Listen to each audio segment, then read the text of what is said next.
हाय guys German JEE Main का form आने वाला है और आने से पहले कई सारी ऐसी गलतियां जो कई बार पिछले कई सालों में बच्चों ने की है वो हम आपको बता देते हैं। हो सकता है कि वीडियो बनाते तक फॉर्म भी आ जाए।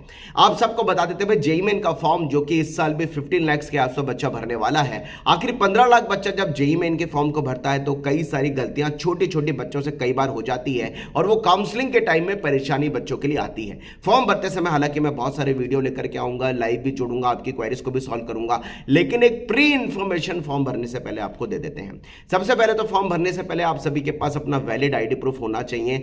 फॉर्म भरते समय आपके पास आधार नंबर आपको फिल करना होगा। मैं सभी को सजेशन दूंगा अपना आधार आईडी, पासपोर्ट, लास्ट पासपोर्ट का ऑप्शन था, आधार आईडी का ऑप्शन था, एबीसी आईडी का ऑप्शन दिया हुआ है। पर्टिकुलरली आप पैन कार्ड से फॉर्म को भर सकते हैं। फोटो आईडी वैलिड होना चाहिए क्योंकि आपको फॉर्म में वैलिड फोटो आईडी का एनरोलमेंट नंबर या नंबर भरना होगा, तो वैलिड फोटो आईडी आपको भरना है। दूसरी इंपॉर्टेंट बात मैं बार बार कह रहा हूं कि आपका नाम और आपकी डेट ऑफ बर्थ ही आपके आधार कार्ड या वैलिड आईडी प्रूफ से मैच की जाती है। फोटोग्राफ अगर उस पर कोई भी ब्लर है या पुराना है तो उसकी चिंता नहीं करनी, क्योंकि एग्जामिनेशन हॉल में नया फोटोग्राफ हम लेकर के जाएंगे और फोटोग्राफ जो आपको एग्जामिनेशन हॉल में लेके जाना है उसमें 80% फेस वाला फोटो ही आपको लगाना है, जिसमें दोनों ईयर्स आपको विजिबल होने चाहिए। हम आपको स्ट्रांगली सजेस्ट करेंगे मोबाइल से फोटो खींच करके कोई बच्चा फॉर्म में ना लगाए, क्योंकि फॉर्म्स मोबाइल से खींचे हुए फोटो वैलिड नहीं होते हैं। फोटोग्राफ आराम से आपको किसी भी फोटोग्राफी शॉप पे जाकर के खिंचवाना है। आराम से उसके 8 से 10 फोटोग्राफ आपको मिनिमम अरेंज करके रखनी, क्योंकि वो कॉलेज के एडमिशन में भी काम आएगी, आगे काउंसलिंग के प्रोसेस में भी वो बहुत काम आने वाली है। तो फोटोग्राफ सभी बच्चे नए लगाए। फोटोग्राफ में बैकग्राउंड व्हाइट रखिए, लाइट रखिए, वैसे बैकग्राउंड व्हाइट रखिए। कलर्ड फोटोग्राफ खिंचवाइए, ज़्यादा अच्छा है। फोटो में फेस का जरूर ध्यान रखिए। फेस आपका 80% आना चाहिए। पिछले कई सालों से फॉर्म में जो फोटोग्राफ लगाए जा रहे हैं उनमें 80% फेस मैंडेटरी बोला गया है। तो आईडी प्रूफ में आपका फोटो कैसा भी हो चलेगा, लेकिन जो एग्जामिनेशन हॉल में आप फोटो लेके जाएंगे वो वही होगा जो फॉर्म में लगाया है। तो आईडी प्रूफ आप सभी के पास में, वैलिड आईडी प्रूफ में आप डिटेल भरेंगे, उसको सही भरना जरूरी है।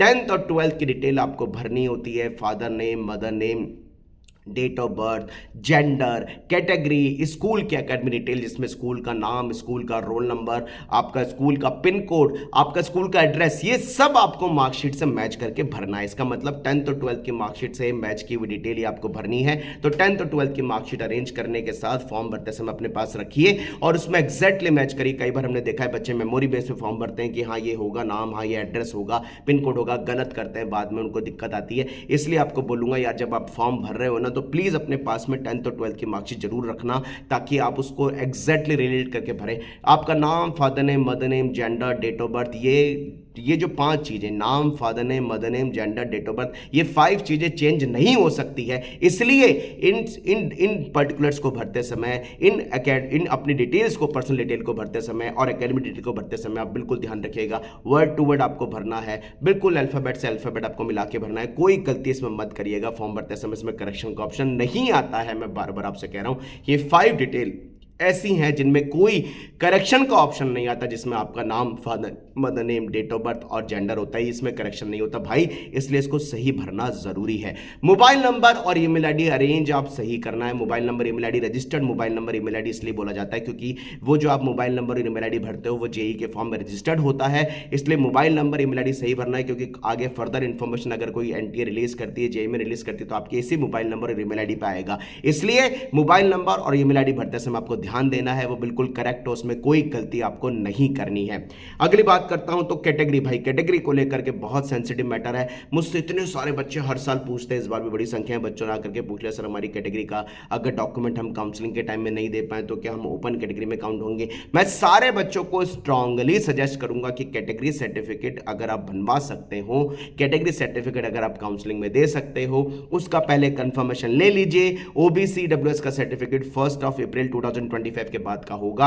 आपको कैटेगरी अपनी सोच समझ के भरनी है, क्योंकि भाई अगर कैटेगरी गलत भर देंगे तो करेक्शन का ऑप्शन कैटेगरी में केवल एक बार हमने जेईई मेन में देखा, उसके बाद एडवांस के फॉर्म में, जेईई मेन की काउंसलिंग में कोई कैटेगरी चेंज करने का ऑप्शन नहीं आया है। मैं आपको स्ट्रांगली बोलूंगा कैटेगरी आपको सोच समझ के भरनी है। अपने पेरेंट्स से बात कर लीजिए, कंफर्म कर लीजिए कि अगर आप ओबीसी ईडब्ल्यूएस का सर्टिफिकेट 1 अप्रैल 2025 के बाद का दे पाएंगे और वो वैलिड जेन्युइन सर्टिफिकेट होगा। देखिए ओबीसी का सर्टिफिकेट सेंट्रल लेवल के हिसाब से बनता है, क्योंकि हर कैटेगरी को, हर पर्टिकुलर स्टेट के अंदर हर कास्ट को, हर कास्ट के अंदर, हर कास्ट कैटेगरी के अंदर हर कास्ट को एक सीरियल नंबर दिया होता है जो कि सेंट्रल लिस्ट के हिसाब से होता है। इसका मतलब ओबीसी का सर्टिफिकेट सेंट्रल लिस्ट के हिसाब से बनता है। ईडब्ल्यूएस में सेंट्रल लिस्ट का कोई बात नहीं होती। ईडब्ल्यूएस में दो कंडीशन है, पेरेंट्स की एनुअल इनकम 8 लाख से बिलो हो, 1000 स्क्वायर फीट का उनके पास में मकान सेल्फ नाम से नहीं होना चाहिए। तो ईडब्ल्यूएस का सर्टिफिकेट केवल दो कंडीशन पे बनता है। ओबीसी का सर्टिफिकेट सेंट्रल फॉर्मेट के हिसाब से बनता है और सेंट्रल की कंडीशन पे बनता है।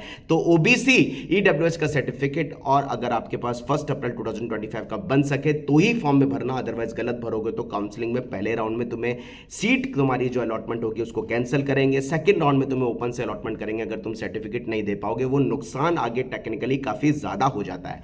एससी एसटी का सर्टिफिकेट बताऊंगा, आपके पास जो शेड्यूल बना हुआ है एससी एसटी वाले बच्चों, तुम्हारा सर्टिफिकेट वैलिड है, तुम वही सर्टिफिकेट फॉर्म में भर सकते हो। देखो डॉक्यूमेंट की बात करते हैं, डॉक्यूमेंट हालांकि कोई कैटेगरी का फॉर्म में लास्ट ईयर तक नहीं मांगा है, सर्टिफिकेट डॉक्यूमेंट अपलोड नहीं करना होता है। तो सर्टिफिकेट अपलोड डॉक्यूमेंट नहीं करना, कोई डॉक्यूमेंट स्कैन करके अपलोड करने की जरूरत नहीं, केवल फोटोग्राफ और सिग्नेचर अपलोड करने हैं। लेकिन डॉक्यूमेंट जो अगर अपलोड नहीं करने, लेकिन कैटेगरी सोच समझ के भरना बहुत ज्यादा जरूरी है। बात करते हैं जल्दी फॉर्म को भरने में ना करें मेरे भाई, 1 महीने का टाइम फॉर्म भरने के लिए आराम से मिल रहा है।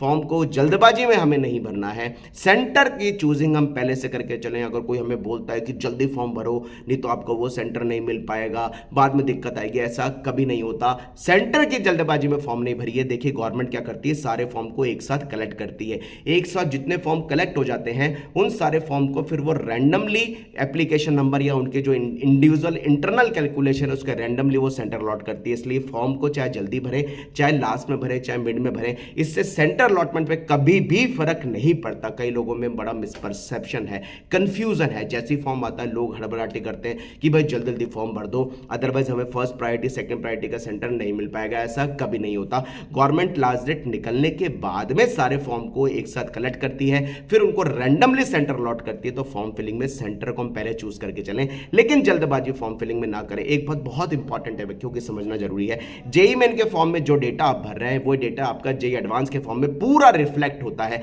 जेईई एडवांस के फॉर्म में केवल हमें सेंटर भरने पड़ते हैं, डॉक्यूमेंट स्कैन करके अपलोड करने पड़ते हैं। बाकी कैटेगरी से लेकर के, नाम से लेकर के, इंफॉर्मेशन से लेकर के, पर्टिकुलर से लेकर के पूरा डॉक्यूमेंट, आपका पूरा पर्टिकुलर डॉक्यूमेंट जो है ये आपके जेईई मेन के फॉर्म से आता है। यानी जेईई मेन के फॉर्म को सही भरना बहुत जरूरी है।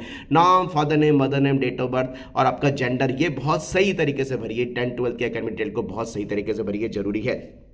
करेक्शन का ऑप्शन आएगा नहीं आएगा इसकी कोई गारंटी नहीं है, इसलिए मैं आपको बोलूंगा यार इन सारी चीजें जो मेरे को लगा, मैंने लिख पॉइंट आउट लिख भी रखे, कोई मिस ना हो जाए। ये सारी चीजें आपको फॉर्म में ध्यान से भरनी। पेमेंट करते समय जरूर ध्यान देना है। पिछले साल जनवरी और अप्रैल में इतने सारे बच्चों के साथ परेशानी आ गई थी कि फीस का पेमेंट तो फॉर्म में कर दिया, आगे फॉर्म के पेमेंट जो फीस का किया वो अकाउंट से कट भी गया, लैप्स भी हो गया, लेकिन बाद में उनका कोई भी मर्चेंट फेल हो गया या कोई टेक्निकल ग्लिच आ गया और पैसा वापस आ गया, उनके एडमिट कार्ड नहीं आए थे। इसलिए मैं बोलूंगा आप फॉर्म का फीस का पेमेंट करने के बाद जो ट्रांजिशन आईडी जनरेट हो 4 से 5 दिन बाद भी फॉर्म में वेबसाइट पे आप अपना कंफर्मेशन जरूर ले लीजिएगा। कंफर्मेशन पेज जो फॉर्म के प्रिंट आउट को निकालना है वो निकालने के बाद आपको अपने पास रखना है। फॉर्म का कंफर्मेशन पेज का प्रिंट आउट जरूर निकालिएगा।